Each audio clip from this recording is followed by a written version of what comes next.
लहरों से डर कर नौका कभी पार नहीं होती। हिम्मत रखने वालों की कभी हार नहीं होती। लहरों से डर कर नौका कभी पार नहीं होती। हिम्मत रखने वालों की कभी हार नहीं होती। डुबकियां सिंधु में गोताखोर लगाता है। जा जा कर खाली हाथ वो लौट के आता है। मेहनत उसकी बेकार हर बार नहीं होती। हिम्मत रखने वालों की कभी हार नहीं होती।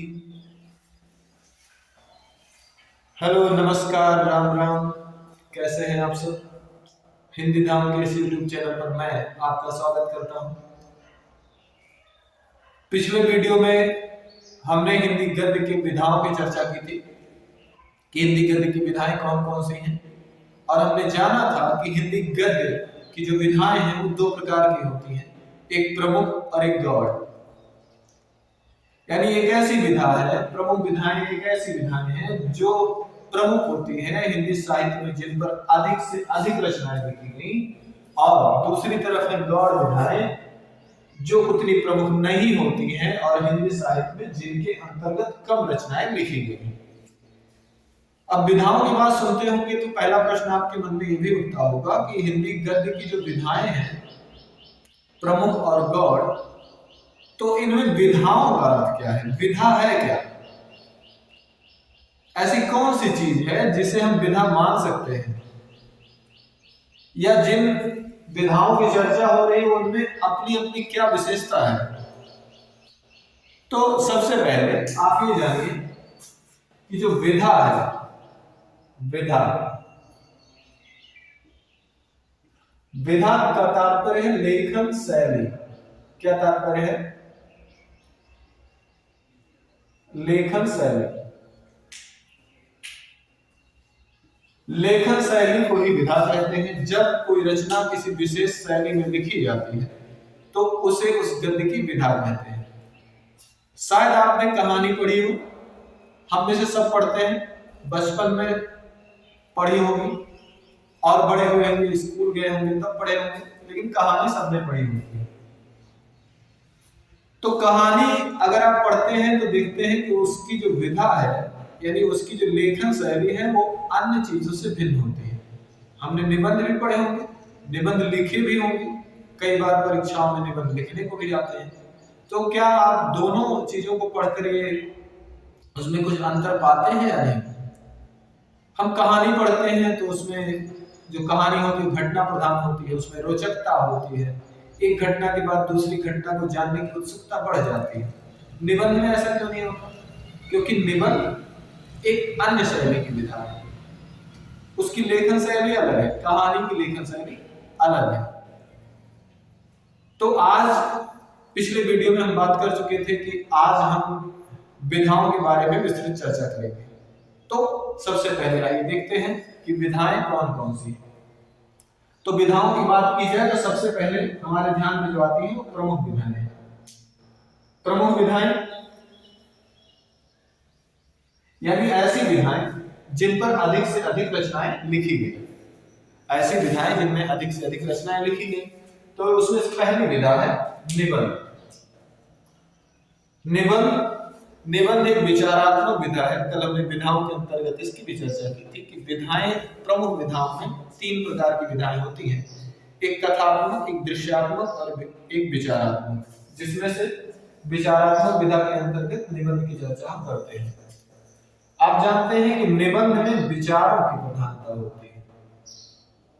निबंध विचारों की प्रधानता होती है। इसमें लेखक का व्यक्तित्व प्रधान होता है, प्रमुख होता है।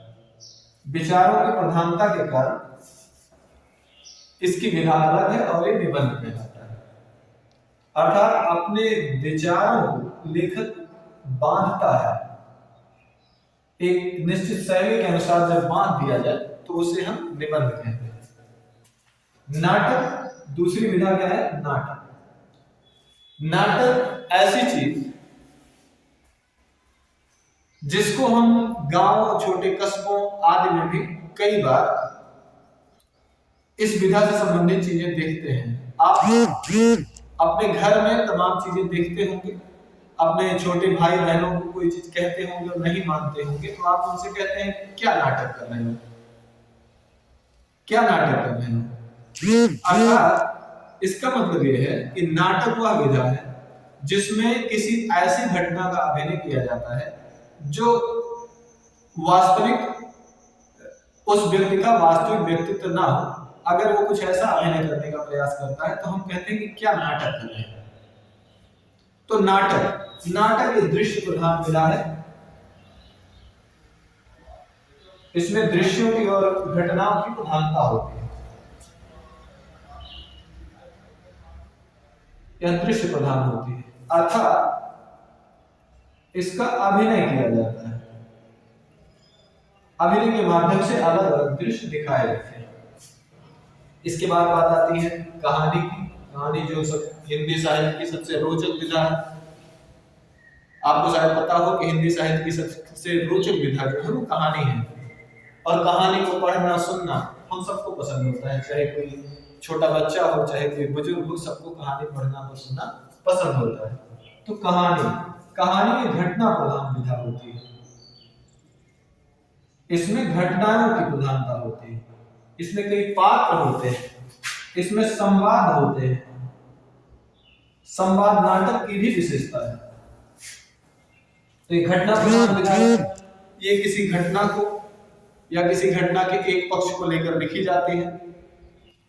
इसके बाद बात आती है उपन्यास की। उपन्यास भी एक घटना प्रधान विधा है। घटना प्रधान विधा से तात्पर्य है, अब आप सोचेंगे कि कहानी भी घटना प्रधान और उपन्यास भी घटना प्रधान, ऐसा क्यों? तो आप ये जानिए कि कहानी का ही विस्तृत रूप उपन्यास होता है। जहां कहानी में पात्रों की संख्या कम होती है, कहानी में घटना छोटी होती है, उपन्यास में वो पूरी घटना चित्रित होती है और उपन्यास की जो घटना बहुत विस्तृत रूप में लिखी जाती है। जब यदि हम मान लें कि कहानी अगर 10-20 पेज में लिख दी गई होगी तो उपन्यास के लिए 200-400 पेज भी पर्याप्त नहीं पड़ते। तो उपन्यास कहानी का ही विस्तृत रूप है, एक घटना प्रधान है। इसमें भी संवाद प्रधान होते हैं, घटनाओं की प्रधानता होती है। इसमें भी संवाद होते हैं और घटनाओं की प्रधानता होती है। उसके बाद बात करते हैं आलोचना का। अब आलोचना क्या है? आलोचना ऐसी विधा है जिसमें एक लेखक किसी रचना या किसी रचनाकार के गुण और दोष का आकलन करता है और उसको लिपिबद्ध करता है, तो हम उसे आलोचना कहते हैं। यानी रचना या रचनाकार के गुण दोष का आकलन। रचना या रचनाकार के गुण दोष का आकलन किया जाता है और ऐसा आकलन लिपिबद्ध भी किया जाता है, अर्थात उसको पुस्तक का स्वरूप भी दिया जाता है। एक ऐसा लेखन जो रचना या रचनाकार के गुण दोष का आकलन करता है, उस विधा को हम आलोचना कहते हैं। उसके बाद बात आती है एकांकी। एकांकी क्या है? एकांकी नाम से ही स्पष्ट है, एक और अंकी, यानी एक अंकी अर्थात एक अंक वाली। क्या? एक अंक वाली या एक अंक वाला, यानी एक अंक वाला या एक अंक वाली जो विधा होती है उसे हम एकांकी कहते हैं।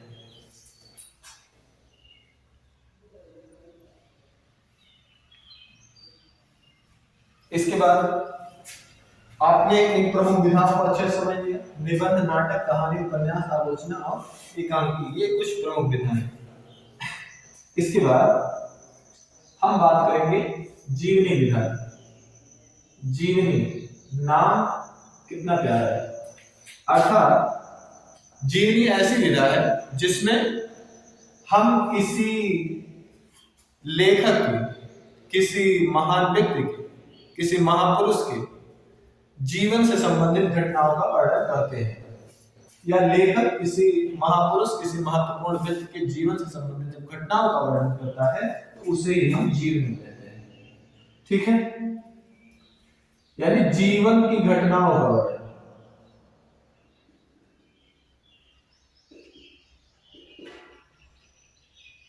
जीवन की घटनाओं का वर्णन।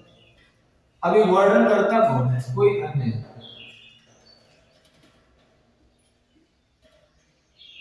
किसी अन्य द्वारा किया जाता है।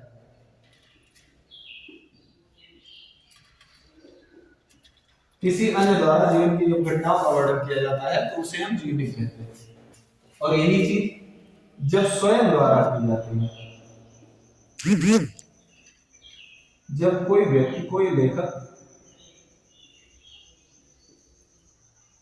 स्वयं से ही अपने जीवन की घटनाओं का वर्णन करता है, स्वयं से ही अपने जीवन की जो घटनाओं का वर्णन करता है तो उसे आत्मकथा कहते हैं। नाम से भी स्पष्ट है, आत्म और कथा।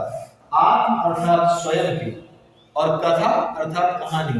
यानी जब स्वयं की कहानी को कोई लेखक लिख देता है, स्वयं के जीवन की प्रमुख प्रमुख घटनाओं का वर्णन कर देता है तो उसे हम आत्मकथा कहते हैं। इसके बाद बात आती है संस्मरण। अब इसमें दो शब्द हैं, कौन कौन से? सम धन स्मरण। सम धन स्मरण। अब सम का मतलब यहां है सम्यक। इस चीज को भी मिटा रहे हैं क्योंकि लिखने के लिए थोड़ी जगह हमको कम लगेगी, इसको बाद में लिखते हैं। सम स्मरण। सम स्मरण का मतलब होता है सम्यक स्मरण। सम्यक स्मरण अर्थात भली प्रकार से किसी घटना का स्मरण करके उसको पुनः लिपिबद्ध करना, उसको पुनः लिखना ही संस्मरण कहलाता है। जब कोई लेखक अपने स्मरण शक्ति का उपयोग करते हुए, अपनी याददाश्त का उपयोग करते हुए भूतकाल के किसी घटना, किसी व्यक्ति या किसी वस्तु का वर्णन करता है तो उसे हम संस्मरण कहते हैं। यानी इसमें स्मरण की प्रधानता होती है, इसमें स्मरण शक्ति की प्रधानता होती है। और हम जब भूतकाल की, और इसमें क्या आवश्यक है कि हम किसी भूतकाल की घटना का वर्णन करें, भूतकाल की घटना का वर्णन, हम इसमें किसी भूतकाल की घटना का वर्णन करते हैं तो उसे हम संस्मरण कहते हैं। अगली जो बारी आती है, अगली जो विधा है वो है रेखा चित्र। नाम भी क्या है? रेखा और चित्र। इसका तात्पर्य है जब कोई लेखक अपनी कल्पना शक्ति का उपयोग करते हुए या अपनी लेखन क्षमता का उपयोग करते हुए किसी बात का ऐसा वर्णन करे, किसी बात का इतना सजीव वर्णन करे कि हमें उस वस्तु, उस व्यक्ति का चित्र सामने सजीव उपस्थित दिखाई दे, उस घटना, उस व्यक्ति या वस्तु का चित्र सामने सजीव रूप में उपस्थित दिखाई दे, हम ऐसा अनुभव करें तो उस विधा को हम रेखा चित्र कहते हैं। यानी किसी घटना का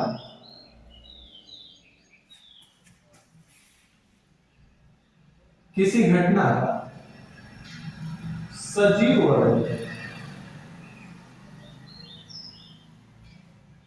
सजीव वर्णन करना जिससे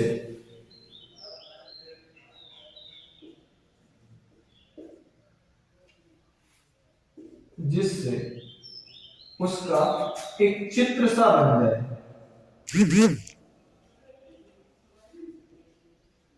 जिससे उसका एक चित्र सा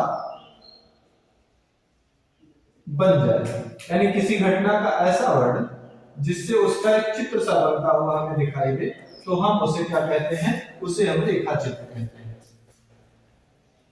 इसके बाद अगली जो विधा, आशा है आप लोगों को समझ में आ रहा होगा। अगर नहीं आ रहा है तो मैं फिर से समझाने का प्रयास करूंगा। गौड़ विधाओं में हम सबसे पहले देखते हैं जीवनी। जीवनी का मतलब होता है जब कोई अन्य व्यक्ति किसी अन्य व्यक्ति के या कोई एक व्यक्ति किसी अन्य व्यक्ति के जीवन की घटनाओं का और घटनाओं में भी प्रमुख घटनाओं का वर्णन जब बड़े ही सलीके के साथ और क्रमबद्धता के साथ करता है तो उसे हम जीवनी कहते हैं। कोई अन्य व्यक्ति किसी अन्य व्यक्ति के जीवन की घटनाओं का वर्णन करता है, यानी लेखक इसमें बाध्यता क्या है कि लेखक स्वयं उस घटना का वर्णन ना करे। अगर वो स्वयं उस घटना का वर्णन करता है तो उसे हम आत्मकथा कहते हैं। अर्थात अगर मैं आपके जीवन की घटना का वर्णन क्रमबद्ध तरीके से कर रहा हूं तो वो आपकी जीवनी कही जाएगी। लेकिन अगर आप स्वयं उसी घटना का वर्णन अपने जीवन की महत्वपूर्ण घटनाओं को स्वयं ही संकलित कर देते हैं, स्वयं ही लिख देते हैं, तो वो आत्मकथा कही जाएगी। जीवनी और आत्मकथा में एक प्रमुख अंतर यही है कि जीवनी में लेखक दूसरे के जीवन की घटनाओं का वर्णन करता है और आत्मकथा में वो स्वयं के जीवन की घटनाओं का वर्णन करता है। संस्मरण की बात करें तो संस्मरण नाम से ही स्पष्ट है, सम और स्मरण। सम अर्थात सम्यक स्मरण, उचित स्मरण, यानी अपने स्मरण शक्ति का उपयोग करते हुए किसी घटना का भली प्रकार से अच्छे प्रकार से वर्णन कर देना ही संस्मरण कहलाता है। और इसमें बाध्यता क्या है कि भूतकाल की किसी घटना का वर्णन करते हैं। आखिर स्मरण शक्ति का उपयोग कब करेंगे? क्या किसी वर्तमान की घटना के लिए? तो नहीं, हम किसी भूतकाल की किसी घटना के लिए ही उसका वर्णन करेंगे। अपनी स्मरण शक्ति का याददाश्त के आधार पर अपनी किसी भूतकाल में बीती हुई किसी घटना का ही वर्णन करेंगे। तो भूतकाल की घटना का वर्णन करना है और अपनी स्मरण शक्ति के आधार पर जब ऐसा हम करते हैं तो वो विधा कहलाती है संस्मरण। इसके बाद रेखाचित्र। जब कोई व्यक्ति, कोई लेखक किसी घटना का इतना सजीव वर्णन कर दे, ऐसा वर्णन कर दे कि उस चीज का चित्र हमें बनता हुआ सा दिखे, उस चीज का चित्र हमें बनता हुआ सा लगे, तो हम उस चीज को रेखाचित्र कहते हैं, उस विधा को रेखाचित्र कहते हैं। आप महादेव वर्मा का नाम सुने होंगे, महादेव वर्मा को आपने पढ़ा होगा। वो इन दो विधाओं में विशेष रूप से पारंगत है, एक तो संस्मरण और दूसरा रेखाचित्र। संस्मरण और रेखाचित्र इन दो विधाओं में विशेष रूप से पारंगत है। उन्होंने बहुत अच्छे संस्मरण और रेखाचित्र भी लिखे। आपने अगर 9, 10, 11, 12 में पढ़ रहे होंगे तो आपने गिल्लू पाठ पढ़ा होगा या सोना पाठ पढ़ा होगा। वो उनके रेखाचित्र हैं। और रेखाचित्र और संस्मरण दोनों चीजें बहुत ही, इन दोनों में बड़ा बारीक अंतर होता है। रेखाचित्र को कई बार संस्मरण कह दिया जाता है और संस्मरण को रेखाचित्र भी कह दिया जाता है। तो रेखाचित्र और संस्मरण में बहुत विशेष अंतर हम नहीं ज्ञात कर सकते। उसके बाद बात आती है रिपोर्टाज की। कौन सी विधा? रिपोर्टाज। अब रिपोर्टाज क्या है? रिपोर्टाज जो शब्द है वो रिपोर्ट शब्द से बना है। रिपोर्टाज शब्द किससे बना है? रिपोर्ट शब्द से। और रिपोर्ट का अर्थ होता है, रिपोर्ट का अर्थ होता है सूचना, यानी किसी घटना का, किसी प्रत्यक्ष आंखों देखी घटना का ज्यों का त्यों वर्णन कर देना रिपोर्टाज कहलाता है। आप समाचार देखते होंगे, समाचार चैनलों पर किस तरह संवाददाता किसी घटना की ग्राउंड जीरो से रिपोर्टिंग करते हैं और जो घटना हुई है ज्यों का त्यों वो उसे अपने न्यूज एडिटर के पास या न्यूज कहने वाले के पास प्रत्यक्ष पहुंचा देते हैं, यानी वो रिपोर्ट करते हैं। आपने सुना होगा कि प्रकाश कुमार रिपोर्टिंग फ्रॉम नवी दिल्ली, अर्थात वो संवाददाता क्या कर रहा है? उस घटना का रिपोर्ट कर रहा है, उस घटना की सूचना आपको दे रहा है। तो जो सूचना दी जाती है, ज्यों की त्यों सूचना किसी अन्य को दी जाए तो उसे रिपोर्ट कहते हैं। और रिपोर्ट से ही संबंधित विधा है रिपोर्टाज, यानी किसी घटना का ज्यों का त्यों वर्णन कर देना, ये रिपोर्टाज कहलाता है। शिवदान सिंह चौहान का नाम आपने सुना होगा, बहुत बड़े रिपोर्टाज लेखक हैं। प्रभाकर माचले बहुत बड़े रिपोर्टाज लेखक हैं। उसके बाद बात आती है यात्रा वृत्तांत की। यात्रा वृत्तांत, ये भी नाम से स्पष्ट है, यात्रा वृत्तांत। यात्रा अर्थात यात्रा, आप कहीं की यात्रा करने जाते हैं, जब वहां का वृत्तांत लिख देते हैं, वहां का वृत्तांत लिपिबद्ध कर देते हैं, उसे हम यात्रा वृत्तांत कहते हैं। यानी कहीं आप किसी यात्रा का अनुभव, अपने किसी यात्रा का अनुभव आप दूसरों से शेयर करें, दूसरों के बीच बांटें और उस चीज को लिख दें, लिख कर दूसरों के बीच पहुंचा दें, तो वो क्या कहलाता है? यात्रा वृत्तांत। यात्रा वृत्तांत इस विधा में जो एक प्रमुख नाम आता है, इस विधा में एक प्रमुख नाम आता है जिसका राहुल सांकृत्यायन का, बहुत बड़े यात्रा वृत्तांत के लेखक, यात्रा वृत्तांत के बहुत बड़े लेखक, शीर्षस्थ लेखक हम कह सकते हैं। प्रारंभ में, भारतीय युग के प्रारंभ में भारतीय जी ने कई सारे यात्रा वृत्तांत लिखे। सरयू पार की यात्रा, ये उनका बहुत महत्वपूर्ण यात्रा वृत्तांत है। एक उन्होंने और रचना लिखी, और हरनैया कस्बे की यात्रा, जो बहुत प्रचलित नहीं हुई लेकिन इस क्षेत्र से काफी संबंधित है।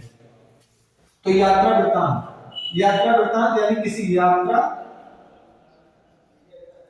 के अनुभवों का वर्णन। किसका वर्णन? यात्रा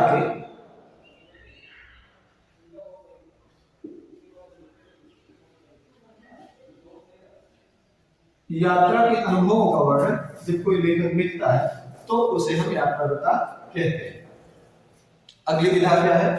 आशा है आप लोगों को अच्छे समझ में आ रहा होगा। अगली विधा क्या है? तो अगली विधा है डायरी। डायरी, इसे हिंदी में दैनिकी भी कहते हैं। दैनिकी अर्थात दैनिक, दैनिक मतलब प्रतिदिन, रोज रोज। जब हम अपने दैनिक जीवन की घटनाओं का वर्णन लिखते हैं, जब हम अपने दैनिक जीवन की घटनाओं का वर्णन करते हैं, उस विधा को हम डायरी या दैनिकी कहते हैं। यानी ऐसी चीज, ऐसी रचना जो किसी व्यक्ति के, जो किसी लेखक के दिन प्रतिदिन की जीवन की घटनाओं से संबंधित होती है, उसे हम दैनिकी कहते हैं। आप लोगों ने कई लोगों को डायरी लिखते देखा, वो अपने दिन की प्रत्येक या प्रत्येक नहीं तो कुछ प्रमुख घटनाओं को अपनी डायरी में नोट कर लेते हैं, और जब उसका प्रकाशन हो जाता है, जब वो साहित्य की कोटि में आ जाती है, तो उसी को हम डायरी कहते हैं। डायरी लिखना, बहुत सारे लेखकों ने इसमें अच्छी रचनाएं लिखी हैं। आप धीरेन्द्र वर्मा का नाम ले सकते हैं, नरदेव शास्त्री का नाम ले सकते हैं, इन लोगों ने अच्छी डायरियां लिखी हैं। सियाराम शरण गुप्त ने तो दैनिकी नाम से ही अपनी एक रचना लिख दी, डायरी विधा की, दैनिकी उसका नाम ही है। तो इसमें क्या होता है? इसमें होता है कि दिन की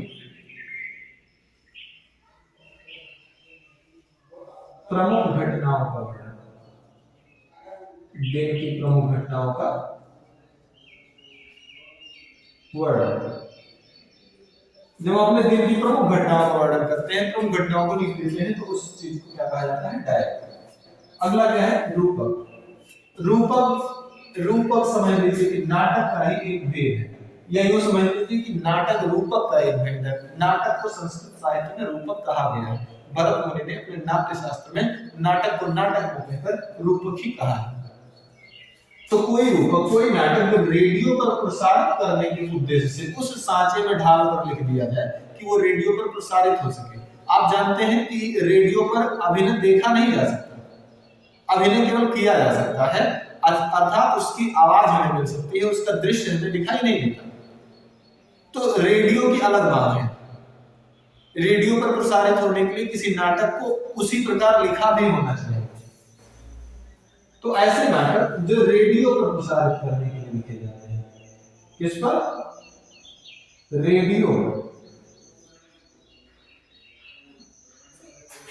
प्रसारित करने के लिए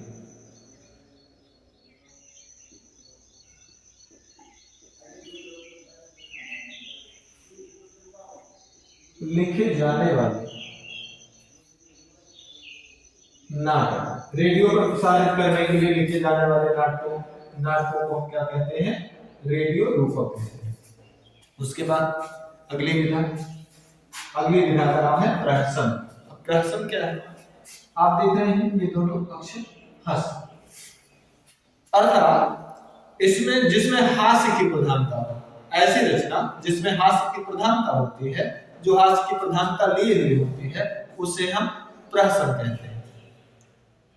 ठीक, यानी हास्य की प्रधानता, हास्य रस की प्रधानता वाली रचना, हास्य रस की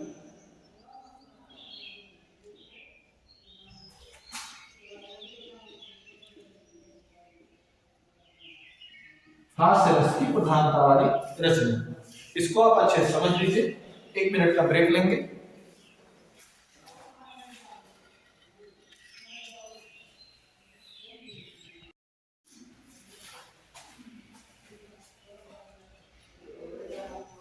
चलिए, तो अगली जो विधा है, जो गौड़ विधाओं में जो रह गई थी, उसका नाम है पत्र साहित्य। पत्र साहित्य कैसी विधा है? आप नाम से ही देख पा रहे होंगे, इसका नाम क्या लिखा है? इसका नाम लिखा है पत्र साहित्य, यानी पत्रों से संबंधित जो साहित्य है वो पत्र साहित्य के अंतर्गत आता है। जैसे हम और आप देखते होंगे कि हमारे जीवन में कुछ समय पहले तक या अब भी कहीं कहीं पर पत्रों का बहुत अधिक महत्व है, लेकिन आज की जो पीढ़ी है वो पत्रों के महत्व को उतना नहीं जानती या पत्रों के बारे में उतना नहीं जानती है। लेकिन इसके पहले कुछ समय पहले तक, 10-20 साल पहले तक पत्रों का बहुत महत्व था। जब ये मोबाइल फोन का युग नहीं था, मोबाइल फोन और टेलीफोन इतना प्रचलित नहीं थे, तब पत्र ही संप्रेषण का मुख्य माध्यम था। पत्र से ही हम एक दूसरे से उसका हालचाल जानते थे। तो पत्र साहित्य अर्थात ऐसी विधा जो पत्रों के माध्यम से लिखी जाए, यानी ऐसी विधा जिसमें किसी दो व्यक्तियों के मध्य हुए वार्तालाप का, जो पत्रों के माध्यम से जो वार्तालाप होता था, उस वार्तालाप का चित्रण। ठीक है, पत्रों के माध्यम से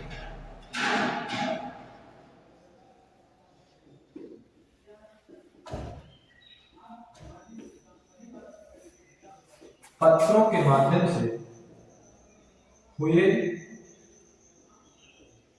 वार्तालाप का वर्णन, पत्रों के माध्यम से हुए वार्तालाप का वर्णन, यानी कोई भी दो व्यक्ति जो पत्रों के माध्यम से वार्तालाप करते थे और यदि उनके पत्रों को संकलित करके प्रकाशित करा दिया जाता था तो वो पत्र साहित्य के अंतर्गत आते हैं। जैसे बच्चन के 200 पत्र पंत के नाम, ये पत्र साहित्य की एक रचना है। तो इस तरह जब दो व्यक्ति पत्रों से वार्तालाप करें और उनके पत्रों को एक स्थान पर एक रचना में संकलित करके प्रकाशित करा दिया जाए तो उसे हम पत्र साहित्य कहते हैं। गद्य काव्य अगली विधा क्या है? गद्य काव्य। गद्य काव्य क्या है? नाम भी आप देख रहे होंगे कि गद्य भी है और काव्य भी है, अर्थात गद्य की भी मौजूदगी है और काव्य की भी मौजूदगी है। यानी ऐसी विधा जो गद्य और काव्य दोनों की विशेषताएं लिए हुए है, जो गद्य और काव्य दोनों की विशेषताओं से युक्त है।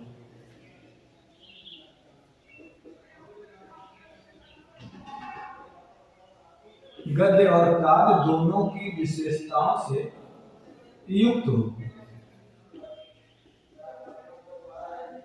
यानी ऐसी रचना जो गद्य और काव्य दोनों की विशेषताओं से युक्त होती है उसे हम गद्य काव्य कहते हैं। इसमें गद्य की विशेषता और पद्य की विशेषता, दोनों विशेषताएं पाई जाती हैं। इसके बाद बात करते हैं एकालाप की। मैंने कल भी बताया था, कल के वीडियो में भी और आज भी, कि एकालाप ऐसी रचना है कि जिसमें एक व्यक्ति का ही संवाद होता है, जिसमें एक ही व्यक्ति पात्र होता है। आप कल्पना करिए किसी ऐसी रचना की, कुछ समय पहले तक ऐसी रचना क्या लिखी जाती रही होगी? क्या भारतीय युग में, छायावाद युग में, द्विवेदी युग में ऐसी रचनाएं मिलती होंगी? तो नहीं मिलती होंगी। ये सर्वथा नवीन विधा है, अत्यंत नवीन विधा है एकालाप, यानी ऐसी रचना जिसमें किसी एक व्यक्ति द्वारा ही सारा संवाद बोला जाए, यानी किसी एक पात्र को ध्यान में रखकर ही ऐसी जो रचना लिखी जाती है उसे एकालाप कहते हैं। एकालाप नाम भी है एक और आलाप। क्या? एक और आलाप। आलाप माने संवाद, बोलना, यानी एक ही व्यक्ति का संवाद। एक ही व्यक्ति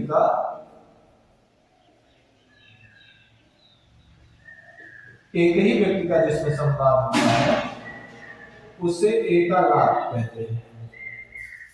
यानी जिसमें एक ही व्यक्ति पात्र होता है और उसी का संवाद होता है उसे हम क्या कहते हैं, एकालाप कहते हैं। उसके बाद बात आती है भेंट वार्ता। भेंट वार्ता क्या है, यह भी नाम से स्पष्ट है। पहला शब्द क्या है, भेंट, और दूसरा शब्द है वार्ता। भेंट अर्थात मिलना, मिलना जुलना, और वार्ता अर्थात वार्ता करना, बातचीत करना।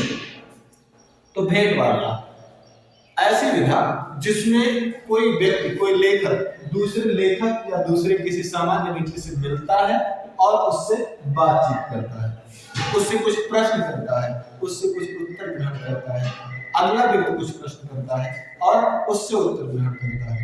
यानी दोनों व्यक्ति एक दूसरे से जब मिलते हैं तो जो बातें होती हैं यदि उनका संकलन कर दिया जाए, उनको प्रकाशित करा दिया जाए तो उसे हम भेंट वार्ता कहते हैं।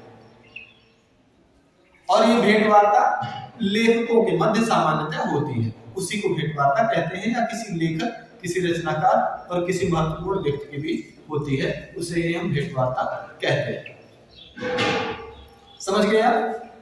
यानी हम और आप भी अगर मिले और आपस में वार्तालाप करें और यदि वो प्रकाशित होने लायक हो तो उसको प्रकाशित करा दें, तो उस रचना को क्या कहते हैं, भेंट वार्ता। यानी भेंट करके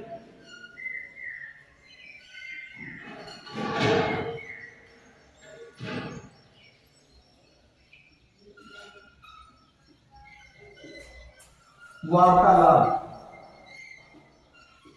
किया जाना, ये भेंट वार्ता है। अर्थात इसमें प्रश्न एक दूसरे से पूछे जाते हैं। ठीक है। अगली विधा है साक्षात्कार। इसे हम इंटरव्यू भी कहते हैं। इंटरव्यू, आप भले ही साक्षात्कार शब्द से उतने परिचित ना हो, लेकिन इंटरव्यू शब्द से अवश्य ही परिचित होंगे। इंटरव्यू या साक्षात्कार, इंटरव्यू या साक्षात्कार क्या है? अर्थात जब हम किसी व्यक्ति से मिलते हैं, किसी व्यक्ति से हम मिलते हैं और उससे कुछ निश्चित प्रश्नों के आधार पर कुछ प्रश्न करते हैं और उससे उत्तर ग्रहण करते हैं। यानी प्रश्न पहले से निश्चित होते हैं। जहां आपने भेंट वार्ता में देखा कि भेंट वार्ता में किसी व्यक्ति से मिलते हैं लेकिन उसमें प्रश्न निश्चित नहीं होते और प्रश्न और उत्तर दोनों तरफ से होते हैं, तो वही इंटरव्यू में ऐसा नहीं है। इसमें एक व्यक्ति प्रश्न करता है और अगला व्यक्ति सिर्फ और सिर्फ उत्तर देता है। इसमें प्रश्न पहले से निश्चित होते हैं। ठीक। अर्थात इसको लिखा जाए तो क्या लिखा जाए कि निश्चित प्रश्नों के आधार पर, निश्चित प्रश्नों के आधार पर किसी से वार्तालाप करना। निश्चित प्रश्नों के आधार पर किसी से वार्तालाप करना, ये क्या कहलाता है? ये इंटरव्यू कहलाता है या साक्षात्कार कहलाता है। तो देखा आप लोगों ने, हम लोगों ने आज विधा को बहुत अच्छे तरीके से पढ़ लिया, कुछ प्रमुख विधाएं और अन्य गौड़ विधाएं। इसमें अगर आपको कहीं समस्या आ रही है, कहीं समझ में नहीं आ रहा है, तो आप कमेंट सेक्शन में अपना कमेंट छोड़ सकते हैं। उन कमेंट्स का उत्तर हम कमेंट्स में ही दे दिया करेंगे। या अगर और कुछ समझ में नहीं आता है या और कोई चीज आप विशेष रूप से समझना चाहते हैं, तो आप कमेंट में लिखें, मैं उस विषय पर भी वीडियो बनाकर आपको समझाने का प्रयास करूंगा। और यदि वीडियो अच्छा लगा हो, यदि बात आपके समझ में आ गई हो, तो इस वीडियो को लाइक करें और चैनल को सब्सक्राइब करें तथा अपने अन्य मित्रों को जो कि हिंदी पढ़ते हैं, जिनकी हिंदी में रुचि है या जो हिंदी पढ़ना चाहते हैं, 9, 10, 11, 12 में अध्ययन कर रहे हैं, यदि उनको ये आप वीडियो शेयर करेंगे तो एक बहुत अच्छी बात होगी। उन तक भी ज्ञान का प्रसार हो सकेगा, वो भी इस चीज से परिचित हो सकेंगे कि आखिर विधाएं क्या है, विधाओं का मतलब क्या है, विधाएं लिखी कैसे जाती है, विधा का अर्थ क्या होता है, हर विधा में अंतर क्या है, ये सामान्य चीजें और तमाम अन्य चीजें वो समझ सकेंगे। तो इस आशा के साथ कि आप वीडियो को लाइक करेंगे और चैनल को अधिक से अधिक सब्सक्राइब करें और अन्य लोगों से सब्सक्राइब कराएं, जिससे हमारा चैनल ग्रो करे। और हमारा चैनल जब ग्रो करेगा तो जाहिर सी बात है आपको अच्छे से अच्छे वीडियोज और अच्छी से अच्छी जानकारी हिंदी साहित्य और व्याकरण से संबंधित मिलती रहेगी। चलिए, तब तक के लिए आप सभी खुश रहें, मस्त रहें, अपना ध्यान रखें, अपनों का ध्यान रखें, बड़ों को सम्मान दें, छोटों को प्यार दें। तब तक के लिए नमस्कार, मिलते हैं अगले वीडियो में। जय हिंद।